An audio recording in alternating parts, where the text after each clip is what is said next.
Hello friends, I am Purnima Swaroop, Director School of Nanotechnology, Rajiv Gandhi Technical University, Bhopal. I am here to introduce you to the amazing world of nanotechnology. Nanotechnology is a word entered our vocabulary since last few decades, and it has the potential to influence all the aspects of life. Hence, it is very important to know and learn about it. Have you ever thought about the clothes you wear are water repellent or they don't catch dust? The very lightweight shoes, which have self cleansing features and you need not to wash them? Can you think of an athlete, swimmer, or a skater who speeds up its speed by the material of the gear it wears? Think of a very small storage device in which all your pics and data is stored and fixed at the point of your glasses. Can you imagine a computer which can be rolled up like a newspaper and kept in a pocket? Or you think of a nanorobot which can walk through your blood streams and treats the infection at any part of your cell. Friends, what I am talking is not a science fiction. It is a reality which is possible with nanotechnology. The concept of nanotechnology was first coined by a renowned physicist, Sir Richard Feynman, who said in way back 1959 in one of his lectures that there is a plenty of room at the bottom. By bottom, he meant about the atomic and subatomic particles. He had that assessment that we can play with the features of atoms and molecules and involve in a very advanced technological advancements. The nano word comes from a Greek word dwarf, which means very, very small, and nano means 1 billionth. So 1 billionth mean nano is 10 raised to minus 9. I believe that the viewers know what does 10 raised to minus 9 mean. And if we prefix nano with a meter, it becomes nanometer, which is 10 raised to minus 9 in length. Presently, we live in a world of kilometers, meters, and centimeters. So, imagining nanometer is really very difficult for us. It is very simple for us to write mathematically that 1 nanometer is 10 raised to minus 9 meter. But when materials come to that scale, the concept is not so simple. So we are trying to discuss why it is not simple for a material to think at a nanoscale. Before discussing the material, let us just imagine how small the nano is. The reference is a length which is measured in meters, and we have a metric scale in which centimeter, it is 10 raised to minus 2, millimeter is 10 raised to minus 3, micrometer is 10 raised to minus 6, which is quite small, and even now we are talking about 10 raised to minus 9 meters. The cricket bat, according to international standards, has a length of 96.52 centimeters, which is just 3.48 centimeters less than a meter. According to international standards, the diameter of the football is 22 centimeters. So, with the imagination of a football, you can imagine how small the centimeter is. Then millimeter, you can think of the thickness of your mobile, which is in millimeters. And we can keep on reducing the size of the scale and imagining how small these lengths are. To start with, a meter. because it is the reference point in measuring the length.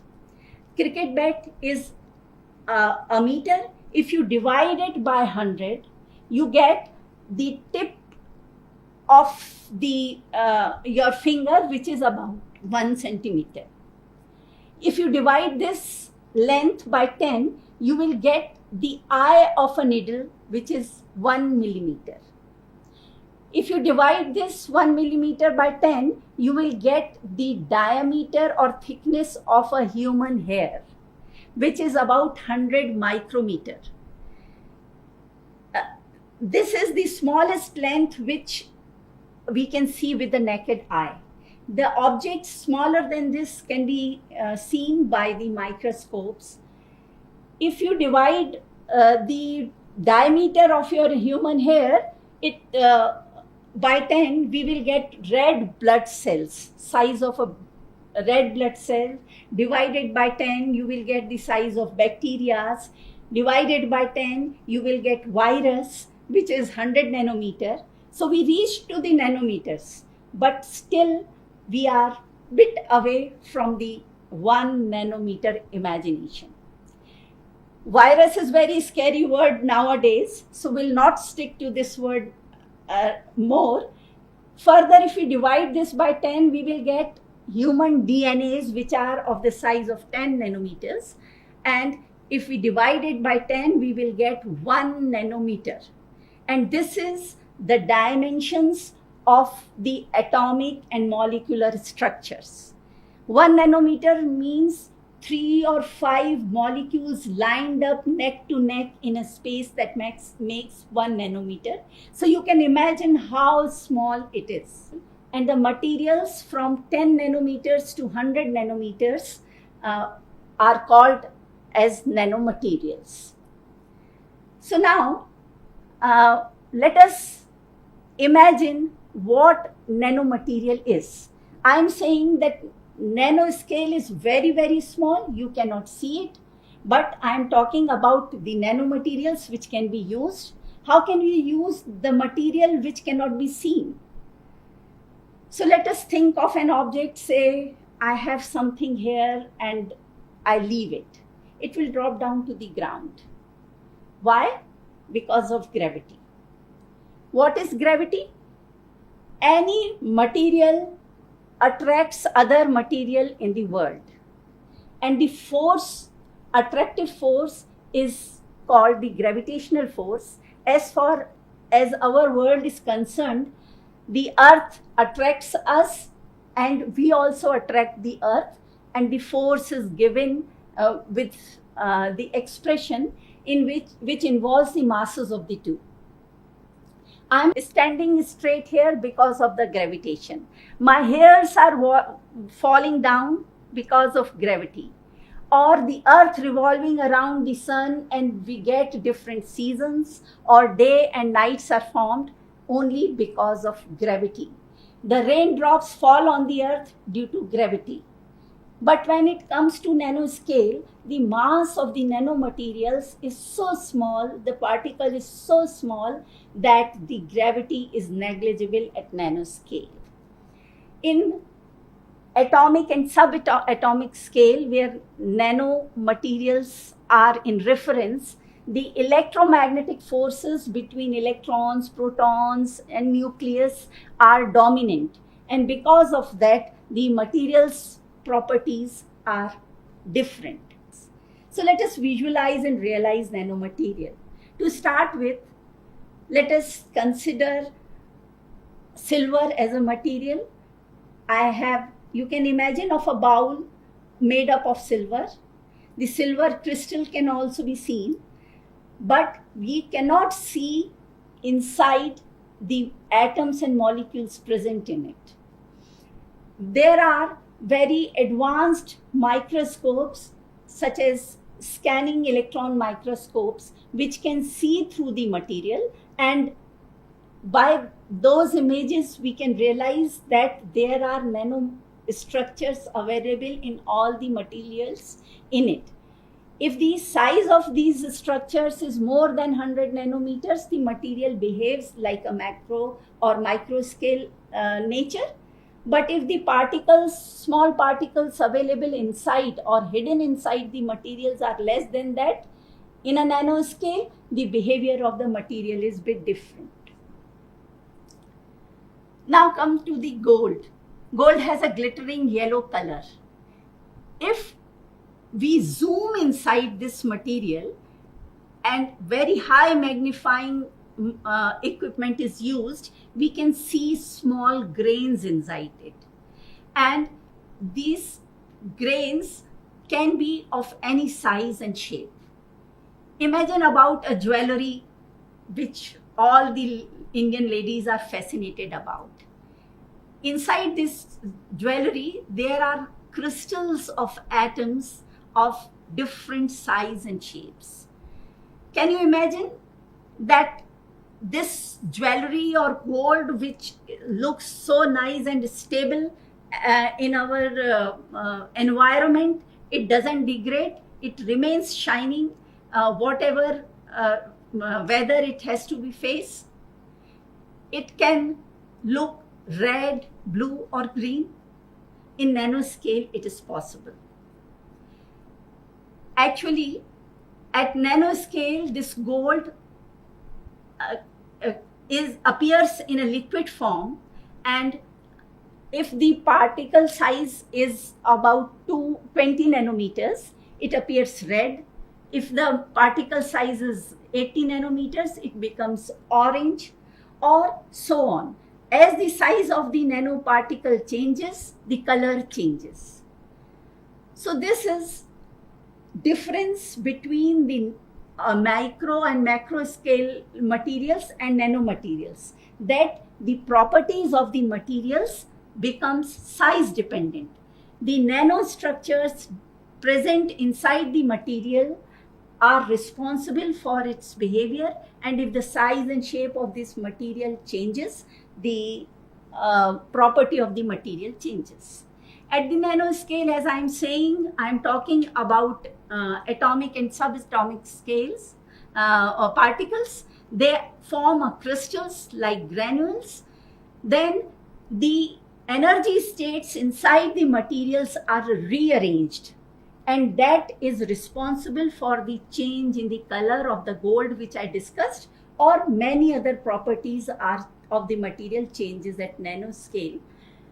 This is about the color, and this effect in which the rearrangement of energy states takes place is known as quantum confinement effect.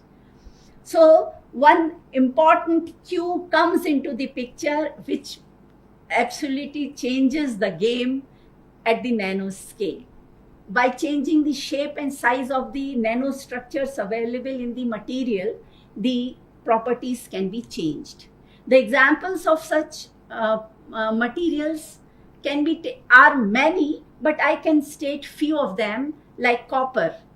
We see copper in the lab. Otherwise, in daily life, many people drink water with copper glasses and copper bottles are used. It is a conducting material which is used in electricity very extensively, but at nanoscale, it becomes transparent. Think about aluminium. It is a stable material at a micro scale, but when it goes to nanoscale, it becomes combustible.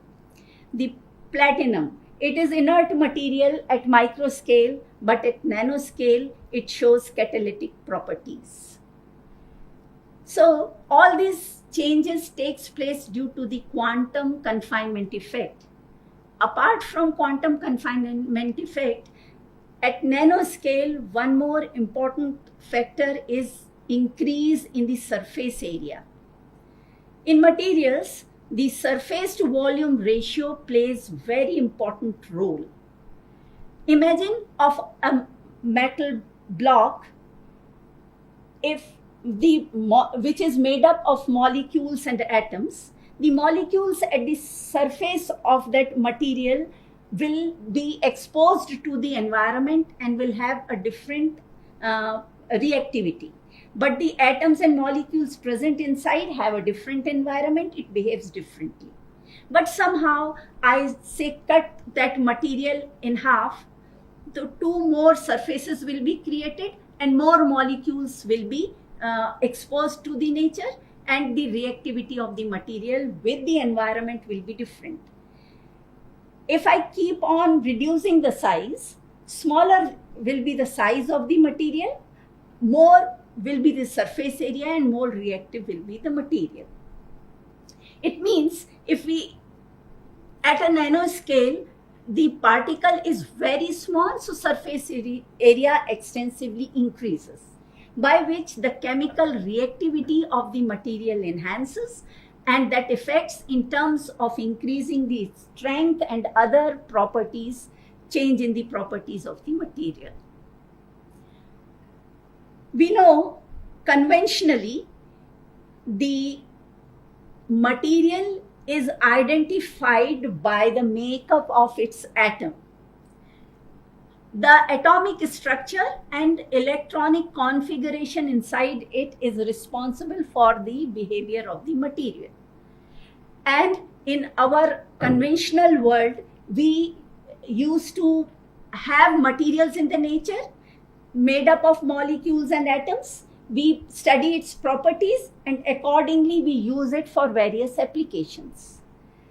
But later on, it has been realized that the property of the material does not only depends on the atoms, it also depends on the order in which the atoms are arranged inside.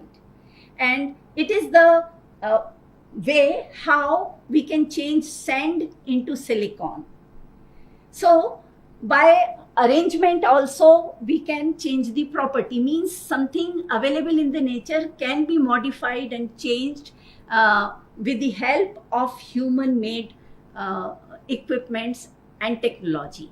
Or in other way around, we can say we can design a material of our choice with our as per our requirement. I can customize a material also, and thanks to a advanced equipment which provided us this opportunity to design the materials of our choice, that is known as atomic force microscope. This equipment provides us opportunity to pick up a single atom from the material and place it at any desired location and fabricate a nanostructure. And by fabricating that structure, we can have a new material. So now in the God-made world, we have, man has designed its own world in terms of nano world, and we are discussing here. This means the science and technology at nano regime has huge potential to improve the industrial processes, materials, applications by scaling them to the nanoscale. Nanotechnology is widespread in application in all the fields of life. The new concepts of nanotechnology are so broad that no aspects of life can be left untouched by it. So the engineers world over are raving about the nanotechnology. So with this, you can imagine that nanotechnology is the future of the mankind's development. And the next big thing is really very, very small. In this video, we visualized the nanoscale and imagined how small this nano is. And we discussed what are nanomaterials, how are they different from the micromaterials, and how and why they behave differently at nanoscale. There are many more interesting, amazing aspects of nanotechnology which I'll be bringing in my successive videos. Till then, keep on exploring new things. Do not accept all the facts as they are. Try to find out reasons behind them. So, happy learning, and thank you for watching.